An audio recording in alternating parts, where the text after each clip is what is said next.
Hello, you're watching the Ruslan Belov channel.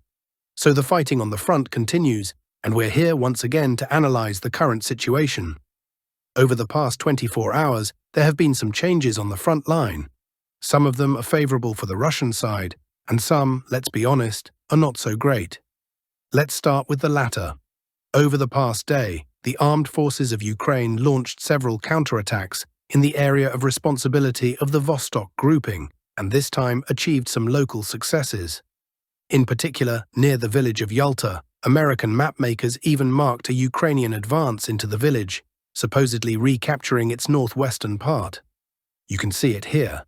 The yellow area shows the territory Ukraine allegedly recaptured during its counter-offensive.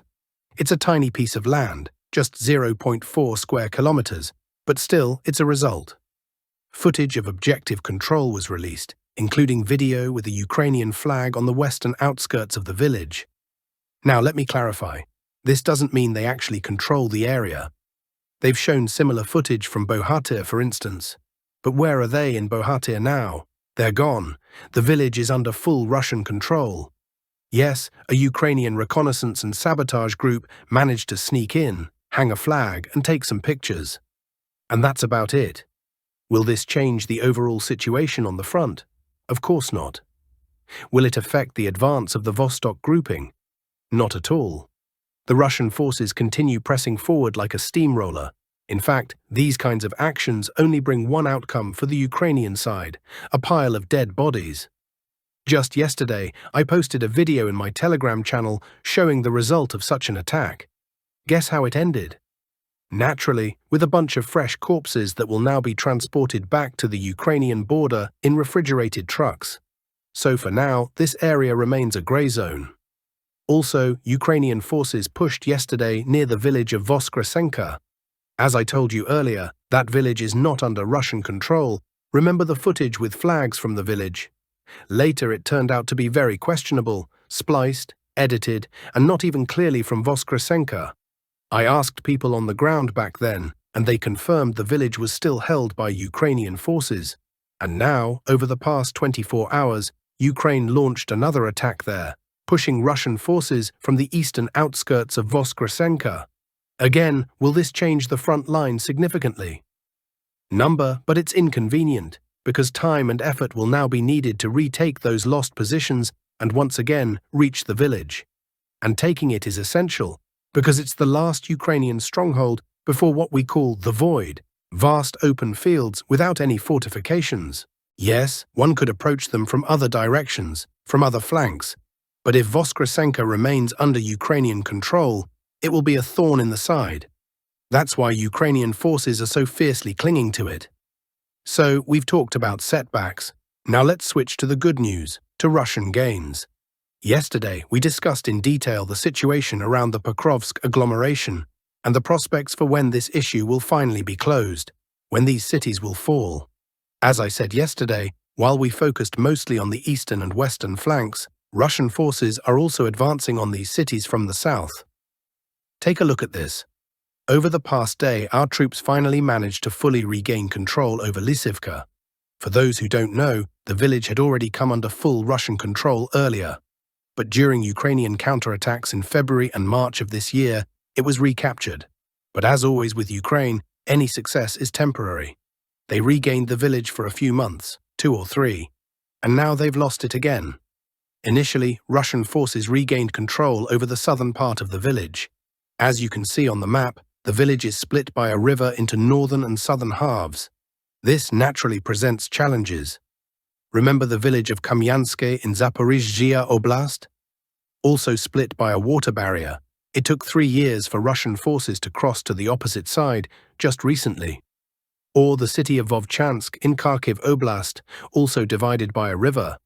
It took a whole year to cross that water obstacle. So whenever a settlement is divided by a river, there are always difficulties because of the need to force a crossing. And that's no easy task.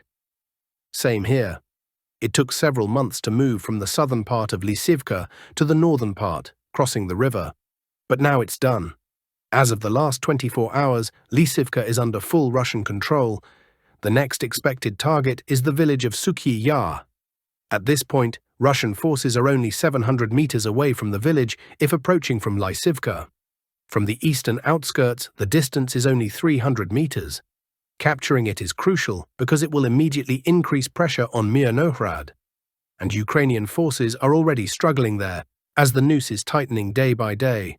Russian troops are pressing from Novoekonomichny and from the north. And if they also begin pressing from the south, Ukraine's defense could collapse entirely. We expect good news from there soon. If we look at the general situation in the Pokrovsk-Myrnohrad area, there haven't been any major shifts over the past 24 hours. Heavy fighting continues everywhere. Now to the Kostiantynivka sector. Yesterday, the Ministry of Defense reported that the village of Popov Yar had come under Russian control. You may remember me telling you about the penultimate defensive line in this area. That line runs through 3 villages: Popov Yar, Poltavka, and Rusin Yar. After that, there's the void, and then the final line of defense, Dova Balka, Stepanivka, and then Kostiantynivka itself. According to the Ministry of Defense, Popov Yar is now under our control. I can't confirm or deny that, as I have no contacts from that area. There hasn't been any objective control footage yet, no flags raised in the village, nothing. So for now, we'll place a question mark there and wait for visual confirmation. Same with the village of Predtekine. This village lies near Chasiv Yar. Back on July 4th, the Ministry of Defense claimed that it had been captured. And now it's July 19th, 15 days, 2 full weeks, and still not a single piece of footage from the village has surfaced, which raises some questions and suspicions, because usually when a village is truly under control, not just on paper, there would be some kind of footage within that time. So until we see proof, we treat this information cautiously. Let's move on. On the Siversk direction, there were small advances yesterday in the Vyimka area. Just a few hundred meters, so small it doesn't even show up on the map. Overall, the Siversk front is static for now. In June, we saw more active movement, capturing Hryhorivka, entering Serebryanka, consolidating positions there. But now in July, the front has stalled. However, in the Sumy region, Ukrainian forces have once again come under pressure. Remember when Zelensky triumphantly claimed that Ukraine had completely stopped the Russian advance and was beginning to push them out, taking back territory? Yes, they did have one success. They recaptured Andriivka, and they're applying pressure in Kondrativka. The situation there is tough, but that's about it. They've been on the counter-offensive for a month now and haven't achieved much. Meanwhile, in the past 24 hours, Russian forces advanced nearly 2 kilometers and took control of an area totaling about 2.5 square kilometers. A pocket near Nova Mykolaievka was cleared, and troops reached the western outskirts of the village of Vorochin. There's every reason to believe that the village will soon fall under Russian control. So yes, Ukraine managed to slow us down in the Sumy region, but they haven't stopped us completely. At the same time, the Ukrainian armed forces haven't achieved any major or impressive victories in the region either. That's all for the frontline situation for today. Now, a couple of political news updates. Western media has revealed new details of a conversation between Trump and Zelensky, during which they allegedly discussed strikes on Moscow and St. Petersburg, as well as a Ukrainian offensive. Experts view these reports as a political message, an attempt to portray Trump as having changed his stance on Russia. However, publicly, he resists that image. The Western press continues to discuss the details of the July 4th phone call between US President Donald Trump and Volodymyr Zelensky. According to the Washington Post, WP, citing an unnamed Ukrainian official, Trump supposedly expressed the opinion during that conversation that defensive warfare would not bring Kyiv success and advised Ukraine to go on the offensive. When Trump asked if Ukraine could bomb Moscow or St. Petersburg, Zelensky reportedly replied, "If we have the right weapons, we can." The first to report on this discussion of potential strikes on Moscow and St. Petersburg. Petersburg was the British newspaper, the Financial Times FT, earlier this week. Shortly after, the US administration swiftly denied claims that Trump supported long-range strikes. White House Press Secretary Caroline Leavitt called FT a dying newspaper that grossly takes words out of context. She clarified that the US president merely posed a question, not encouraged further killings. Trump himself also denied the publication's claims, and when asked by journalists, stated, "No, he shouldn't be targeting Moscow." The president added that he would not provide Ukraine with longer-range weapons that would allow it to strike the Russian capital. FT quoted a specific exchange from the call. "Volodymyr, can you strike Moscow? Can you also strike St. Petersburg?" Trump asked. "Absolutely. We can if you give us the weapons," Zelensky replied. According to FT, Ukraine received a list of long-range weapons from the US that could be included in future deliveries. The Americans might sell long-range weapons to European allies, who in turn could pass them on to Kyiv, which has already requested Tomahawk cruise missiles.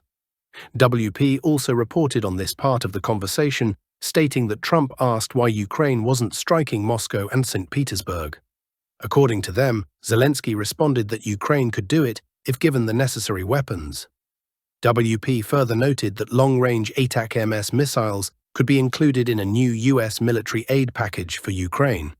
Commenting on this, Kremlin spokesperson Dmitry Peskov stated that publications and comments about possible strikes on Moscow have long appeared in Western media. American political analyst Dmitry Drobnitsky noted that the technique of producing such stories is well established. Certain phrases, like those from a phone call between the two leaders, are taken out of context, while the broader situation remains unclear and ambiguous. Trump talks without stopping. He doesn't speak in diplomatic terms, but in casual language. You could make 10 more headlines out of his exchanges with Zelensky. Something in this story could be true, or maybe none of it is. For example, the phrase, "You can't win a war on defense," could have been said in almost any context. Suppose he said it. Then it's passed on, retold, and eventually ends up in the ears of someone who provides material for the Washington Post. With the right headline, it becomes a big, high-click story, Drobnitsky added. The expert also noted that during the same call, Zelensky could well have been complaining to Trump that Ukraine was being bombed. And when Trump followed up by asking why Ukraine wasn't responding with strikes, Zelensky may have asked for long-range missiles. Moreover, selected fragments of the phone call could have been interpreted in a certain way, passed from Kyiv and then funneled through intermediaries to the editorial offices of FT and WP. This might have happened without any political agenda. Simply because the topic is hot right now, Trump has issued an ultimatum, and people want to read about it, Drobnitsky speculated. At the same time, the information in the final publication is presented in such a way as to suggest that Trump has radically changed his political stance, shifting from flirting with Vladimir Putin to putting pressure on him, which constitutes a carefully crafted political message for specific audiences. In reality, Trump finds himself in a defensive position. The American press and establishment, liberals and Europeans, have been pushing him since March to stay in Europe, stay in Ukraine, and fight with them, Drobnitsky explained. So next time Trump tries to take charge, they'll accuse him again of turning back toward Putin and abandoning Zelensky. According to the political analyst, almost all US media serve the liberal global elite, which is hostile to Trump and gives the press its cues on how to stage this media drama. These kinds of vague, speculative stories can be used to gauge public opinion and monitor the reaction of the Russian leadership, says Americanist Rafael Odukanyan. He also noted that the rumors about strikes on Moscow and St. Petersburg were quickly denied not only by White House spokesperson Caroline Leavitt, but by Trump himself. And if you read Ukrainian social media, they're practically celebrating already. But just the very mention of strikes on Moscow and St. Petersburg is enough to take it extremely seriously. We cannot allow our adversaries to even entertain such ideas. For us, this is a clear signal, and the response should be firm, perhaps even military technical, Odukanyan concluded.